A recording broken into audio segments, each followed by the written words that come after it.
Steffen, wie können Abteilungen durch schlaues Prozessmanagement besser und effektiver zusammenarbeiten? Konstanze, das ist ganz einfach, indem Prozesse klar und sinnvoll miteinander verknüpft werden. Dadurch wird das Unternehmen wettbewerbsfähiger und die Prozesse können effizient und kostensparend gesteuert werden. Denn oftmals gibt es Abteilungen, in denen nicht klar ist, wie die Vorgänge sind, wie die Verantwortlichkeiten sind. Sobald die Prozesse verknüpft sind, sind die Verantwortlichkeiten klarer, sind auch die Informationen, die ausgetauscht werden, klarer und die Arbeitseffektivität wird schneller, sowohl im Unternehmen als auch bei den Mitarbeitern. Wie einfach ihr Prozesse miteinander verknüpfen könnt, zeigen wir euch heute in unserer BPM-Lösung Aeneas. Könntest du uns am Beispiel der Sunshine Holding in unserer Prozessmanagement-Software Aeneas zeigen, wie einfach die Verknüpfung von Prozessen ist? Aber sehr gerne, Konstanze. Wir gehen davon aus, dass die Prozesse in der Sunshine Holding ineffektiv sind. Warum? Weil die Prozesse nicht miteinander verknüpft sind. Dadurch sind Schnittstellen-To-Dos nicht bekannt, Verantwortlichkeiten nicht bekannt. Das sind einfach wichtige Punkte, die das Unternehmen effektiver auch gegenüber dem Wettbewerb auf dem Markt machen. Wie einfach ihr jetzt das Ganze miteinander vernetzen könnt, zeige ich euch mit der BPM-Software Aeneas.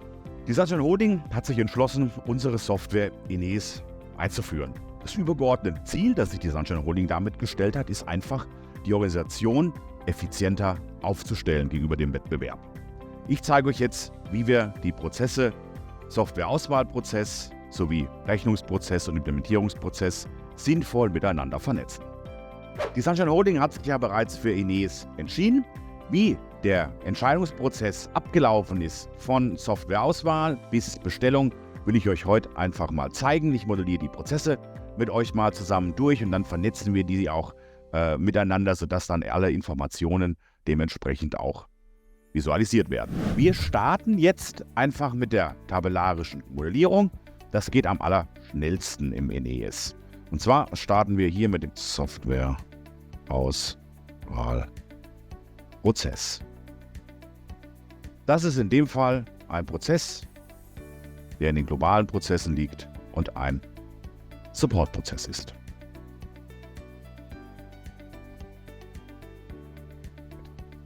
Den modellieren wir jetzt tabellarisch.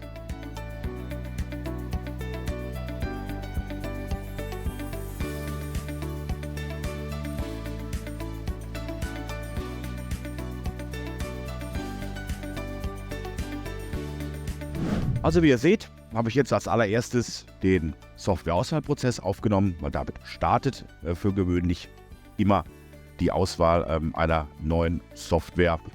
Ich habe zuerst den Prozess aufgenommen und habe dann die Rollen mit drangehängt, denn wenn der Prozess erstmal steht, ist es wesentlich schneller und einfacher, die notwendigen und durchführenden Rollen mit in den Prozess zu integrieren. Zusätzlich zu den durchführenden Rollen kann ich jetzt natürlich auch noch die notwendigen mitgeltenden Informationen anknüpfen. Dazu haben wir aber noch ein weiteres Video, in dem ihr euch das nochmal genauer anschauen könnt. Nachdem die Software nun erfolgreich ausgesucht wurde, stellt uns der Dienstleister natürlich auch eine Rechnung aus. In dem Fall muss natürlich dann auch der Rechnungsbearbeitungsprozess mit dem Softwareauswahlprozess verknüpft werden. Den Rechnungsbearbeitungsprozess, den haben wir für euch schon vorbereitet. Den kann ich einfach über unsere Volltextsuche hier aufrufen.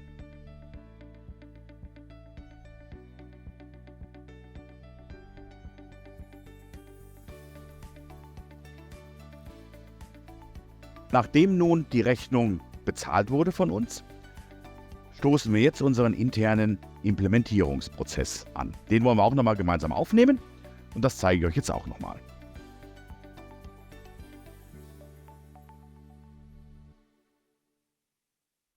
Der Software ist ebenfalls in unserem globalen Prozess, der ist allerdings ein Kernprozess.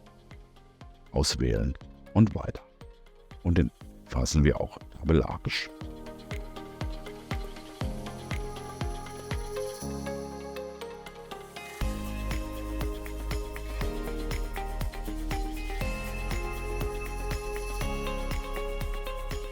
Also, wir haben jetzt alle Prozesse erstellt.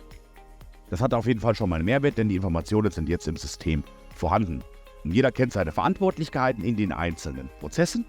Was jetzt natürlich noch fehlt, ist die Vernetzung der Prozesse über unsere Start- und Endereignisse. Und das wollen wir euch jetzt nochmal zeigen, denn dann habt ihr einen wirklich effektiven Mehrwert in eurer Prozesskette. Ich bin jetzt nochmal zurück auf die Startseite gesprungen, gehe jetzt von hier aus auf unsere Prozessübersichten.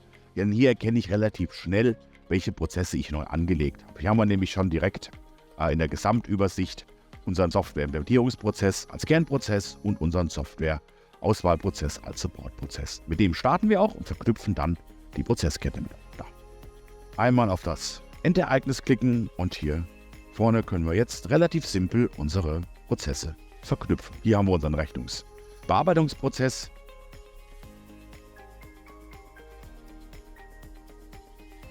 Das Ganze ist jetzt hier drüben wunderbar verknüpft. Hier kann ich draufklicken und kann dann direkt dementsprechend in unseren Rechnungsbearbeitungsprozess springen. Hier sind ebenfalls wieder alle Informationen hinterlegt, von Verantwortlichkeiten bis hin zu weiteren mitgeltenden Informationen für den Prozess.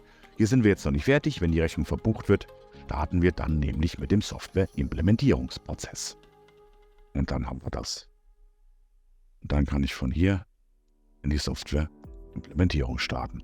Kann ich direkt wieder reinklicken, sehe auch hier sämtliche wichtigen Informationen und Verantwortlichkeiten und habe unsere Prozesskette jetzt komplett miteinander vernetzt. Das Ganze auch übergreifend über Abteilungen, Mitarbeiter und auch Prozesskategorien. Das Coole an den vernetzten Prozessen ist, dass ich weiß, wer mir zuarbeitet und ich weiß auch, wem ich zuarbeiten muss. Somit werden die Prozesse und Verantwortlichkeiten klarer und ein schnelleres Zusammenarbeiten und ein schnellerer Durchlauf der Prozesse ist gewährleistet.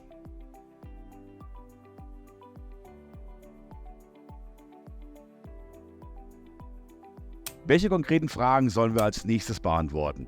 Wir freuen uns über jede Frage, wir freuen uns über jeden Kommentar. Bis bald.